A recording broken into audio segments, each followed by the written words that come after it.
네, 기쁨의 언덕으로 묵상집 2월 1일의 본문인 사사기 1장 1절로 10절의 말씀을 가지고 도전받는 시대라는 제목으로 묵상의 말씀 나누겠습니다. 먼저 기도하겠습니다. 하나님, 이 시간 말씀 앞에 섭니다. 말씀으로 찾아와 주시고 말씀으로 가르쳐 주시고 말씀으로 살아나게 하옵소서. 예수님의 이름으로 기도드립니다. 아멘.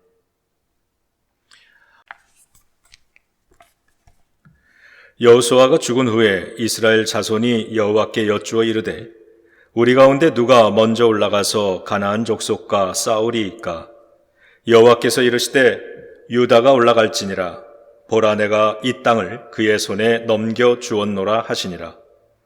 유다가 그의 형제 시므온에게 이르되 내가 제비 뽑아 얻은 땅에 나와 함께 올라가서 가나안 족속과 싸우자. 그리하면 나도 내가 제비 뽑아 얻은 땅에 함께 가리라 하니 이에 시므온이 그와 함께 가니라.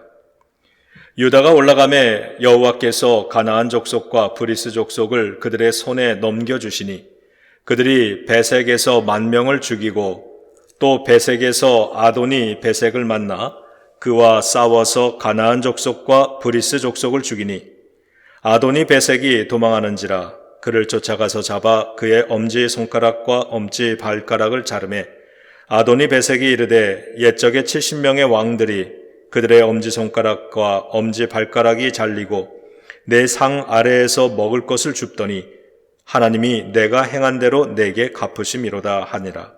무리가 그를 끌고 예루살렘에 이르렀더니 그가 거기서 죽었더라. 유다 자손이 예루살렘을 쳐서 점령하여 칼날로 치고 그 성을 불살랐으며 그 후에 유다 자손이 내려가서 산지와 남방과 평지에 거주하는 가나안 족속과 싸웠고 유다가 또 가서 헤브론에 거주하는 가나안 족속을 쳐서 세세와 아히만과 달메를 죽였더라.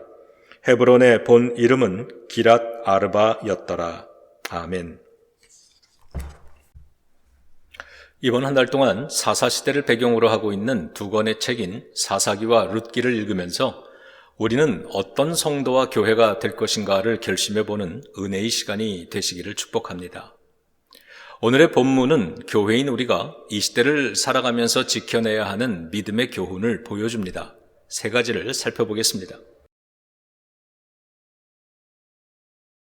첫 번째는 도전받는 시대에는 믿음의 유산을 지켜야 한다는 것입니다.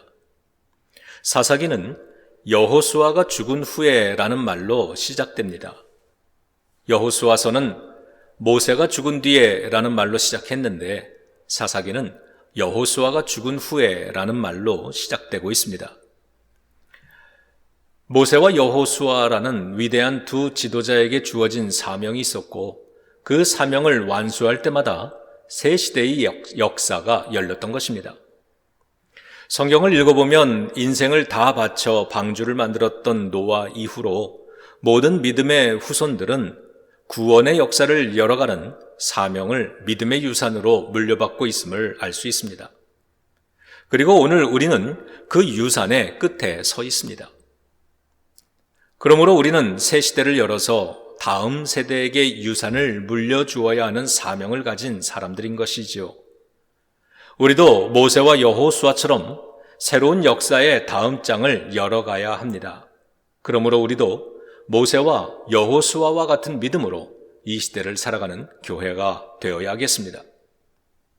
사사기의 시대는 여호수아가 죽은 후에 시작되었듯이 믿음의 이야기는 언제나 시대적 상황과 함께 시작됩니다. 그러므로 우리들이 새로운 역사를 열어가는 교회가 되기를 진정으로 원한다면 우리가 살고 있는 시대적 상황이 어떠한가를 직면해야 합니다. 지금의 시대는 성경의 권위에 저항할 뿐 아니라 성경에 근거한 우리의 믿음을 재해석하도록 압박하는 시대입니다. 변하지 말아야 하는 믿음의 가치를 흔드는 시대를 우리는 살고 있습니다. 이러한 때에 우리 교회들은 세상이라는 대세에 저항해 싸우지 말고 적당히 타협해서 모든 것을 평안하게 유지하는 것이 좋을 것이라는 유혹을 받습니다. 성경의 말씀에 불순종하고 세상 풍조를 수용하고 우상을 섬기고 사명에서 돌아서도록 지속적으로 위협받고 권유받는 상황은 모세와 여호수아의 시대에도 동일했습니다. 그러한 시대적 상황 속에서 이스라엘 백성들은 어떤 반응을 보였고 또 어떤 선택을 했으며 어떻게 믿음에 성공하고 실패했는지를 성경은 자세하게 들려줌과 동시에 오늘 우리는 어떤 신앙으로 살아갈 것인지를 질문합니다. 두 번째로, 도전에 타협하면 위기에 미래가 오는 것을 알 수 있습니다. 1장 2절입니다. 여호와께서 이르시되 유다가 올라갈지니라 보라 내가 이 땅을 그의 손에 넘겨 주었노라 하시니라. 아멘. 여호수아 시대에 가나안 땅을 정복한 이스라엘 12지파는 분배받은 땅에서 가나안 족속을 쫓아내라는 하나님의 명령을 받고 있습니다. 여기서부터 사사기의 이야기가 시작하고 있습니다. 그렇다면 이스라엘 지파들은 하나님의 명령을 잘 수행했을까요? 사사기 1장의 후반부는 그 명령을 온전히 수행하지 못한 지파들이 있었다고 말씀합니다. 그들은 가나안 족속을 쫓아내지 못했거나 고의로 쫓아내지 않았습니다. 사사기는 가나안 정복이 미완성 혹은 반쪽짜리 실패한 정복이었음을 보여줍니다. 그리고 그 결과는 매우 위험하고 불행했는데 이스라엘 민족은 가나안 사람들의 영향을 받아 우상숭배와 세속적 문화에 물들어감을 보여주는 책이 사사기인 것입니다. 그래서 사사기는 매우 위태롭습니다. 1장 1절은 여호수아가 죽은 후에라는 말로 시작해서 마지막 21장 23절은 그때 이스라엘의 왕이 없으므로 사람이 각기 자기의 소견에 옳은 대로 행하였다라는 말로 끝마칩니다. 하나님의 명령에 불순종하는 것은 결코 사소한 일이 아니며 큰 불행과 위기의 시작이 됨을 보여줍니다. 이스라엘은 하나님에 대한 경외심을 잃어버렸고요. 신앙의 원칙과 기준이 사라져버린 세대가 되어버렸습니다. 인간적인 소견은 개인의 삶뿐만 아니라 사회와 국가를 움직이는 유일한 힘이 되고 말았습니다. 믿음의 타협은 이처럼 불행한 미래를 가져다 줍니다.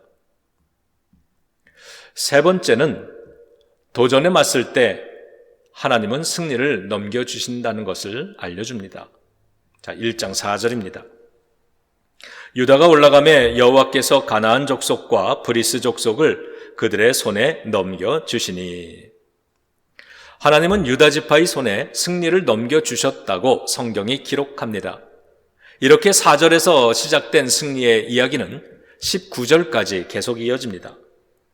우리가 이 시대의 도전에 맞서서 신앙의 가치를 지키기 위해 싸우면 하나님은 우리의 손에 승리를 넘겨주시는 것을 믿으시기 바랍니다. 그동안 하나님의 뜻을 분별해서 백성들에게 알려주었던 현명한 지도자 여호수아가 죽자 이스라엘 민족은 혼란스러워하기보다는 자신들이 무엇을 해야 하는지를 직접 하나님께 질문하기 시작했습니다. 그리고 유다 지파는 자신들이 제일 먼저 올라가 싸우는 것이 하나님의 뜻임을 분별했습니다. 이제 유다 지파는 제일 먼저 전쟁에 나섭니다. 그런데 2절에 보면 승산이 있는지 없는지 확률로 싸우지 않았습니다. 군사력이나 자신감으로 싸우지도 않았습니다. 그러면 그들은 무엇을 가지고 싸웠을까요? 2절과 3절 보시겠습니다. 여호와께서 이르시되 유다가 올라갈지니라 보라 내가 이 땅을 그의 손에 넘겨 주었노라 하시니라. 유다가 그의 형제 시므온에게 이르되 내가 제비 뽑아 얻은 땅에 나와 함께 올라가서 가나안 족속과 싸우자. 유다는 그 땅을 손에 넘겨 주었다고 하신 하나님의 약속을 가지고 싸웠습니다. 가장 먼저 앞장선다는 건 위험 부담도 큰 일입니다. 손해보는 일이 될 수도 있습니다. 하지만 그런 계산적인 생각 대신 하나님의 약속에 주목해야 하겠습니다. 교회는 너무 계산에 집착할 때 실패합니다. 하나님의 은혜와 기적은 계산으로 채워진 공간에서 일어나지 않고 항상 믿음의 공간에서 일어납니다. 기도와 말씀으로 채워지고 헌신과 순종으로 채워진 공간에서 일어납니다. 그러므로 교회가 해야 할 싸움은 신앙을 지키기 위한 싸움이어야 합니다. 이익을 위한 싸움으로 만들어서는 안 됩니다. 손해를 보더라도 신앙을 지킬 수 있는 성도들이 되어야만 합니다. 그래야 하나님이 축복해 주시는 미래를 얻을 수 있습니다. 교회는 성경의 가르침에 부합하고 믿음에 부응하는 일이라면 하나님께서 반드시 승리하게 해주신다는 확신을 가지고 실행에 옮길 수 있어야 합니다. 용기 있는 믿음으로 실행에 옮길 때 유다 지파처럼 이기도록 허락된 싸움을 하게 되는 것입니다. 우리들이 믿음의 가치를 지키기 위해 싸우러 나갈 때 하나님께서는 사절로 응답해 주심을 믿어야 합니다. 유다가 올라가매 여호와께서 가나안 족속과 브리스 족속을 그들의 손에 넘겨주시니. 아멘. 성도 여러분, 신앙의 가치를 지키기 위해 싸우러 나갈 때 관망자가 되지 마시기 바랍니다. 유다 지파는 언제나 용기 있게 싸웠고 과업을 성취했고 하나님은 그런 유다 지파에게서 다윗 왕이 세워지고 예수 그리스도가 탄생하는 축복을 주셨습니다. 믿음의 가치를 지키는 축복에 동참하시는 성도들이 되시기를 주님의 이름으로 축복합니다. 유다 지파는 시므온 지파에게 싸움에 함께 동참해 줄 것을 요청했고요. 시므온 지파는 협력했습니다. 유다 지파가 시므온 지파에게 함께 싸울 것을 제안했던 이유는 두 지파가 분배받은 땅이 동일하게 가나안 남부 지역에 있었기 때문입니다.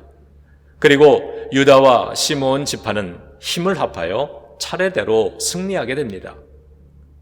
하지만 이처럼 모든 지파들이 승리한 것은 아니었습니다. 말씀드린 대로 1장의 후반부에서는 과업에 실패한 많은 지파들에 대한 이야기도 기록되어 있습니다. 그러한 때 시므온 지파는 유다 지파와 함께 함으로써 승리하는 축복에 이름을 올렸습니다.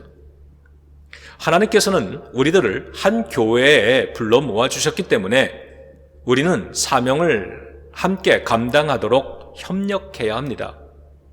함께 뜻을 모으고 함께 힘을 합하면 하나님이 주시는 승리를 소유할 수 있습니다. 오늘 우리는 이렇게 사사기 첫 장의 말씀을 묵상했습니다. 지금은 우리의 믿음이 도전받는 시대입니다. 도전받는 시대에는 믿음의 유산을 지켜야 합니다. 도전에 타협하면 위기의 미래가 옵니다. 그러나 도전에 맞설 때 하나님은 승리를 우리 손에 넘겨주십니다. 교회가 해야 할 싸움은 신앙을 지키기 위한 싸움이어야 합니다. 이익을 위한 싸움으로 만들어서는 안 됩니다. 손해를 보더라도 신앙을 지킬 수 있는 성도들이 되어야 합니다. 그럴 때 하나님이 축복해 주시는 미래를 얻을 수 있는 것입니다. 온 성도가 교회 안에서 한 마음 한 사명으로 협력하고 동참하여서 모두가 하나님이 주시는 축복의 내일을 맞이하시기를 예수 그리스도의 이름으로 축원합니다. 기도하겠습니다. 하나님, 타협하지 않으며 두려워하지 않으며 도망치지 않으며 비겁하지 않으며 하나님이 주시는 축복을 위해 어떤 손해도 감수하는 지혜와 용기와 확신의 성도들이 되도록 도와주옵소서. 하나님보다 더 강한 힘은 없습니다. 하나님 편에 서는 교회마다 성령의 권능으로 예수 그리스도 이름의 권세로 그리고 천군 천사로 지켜 주옵소서. 예수님의 이름으로 기도드립니다. 아멘.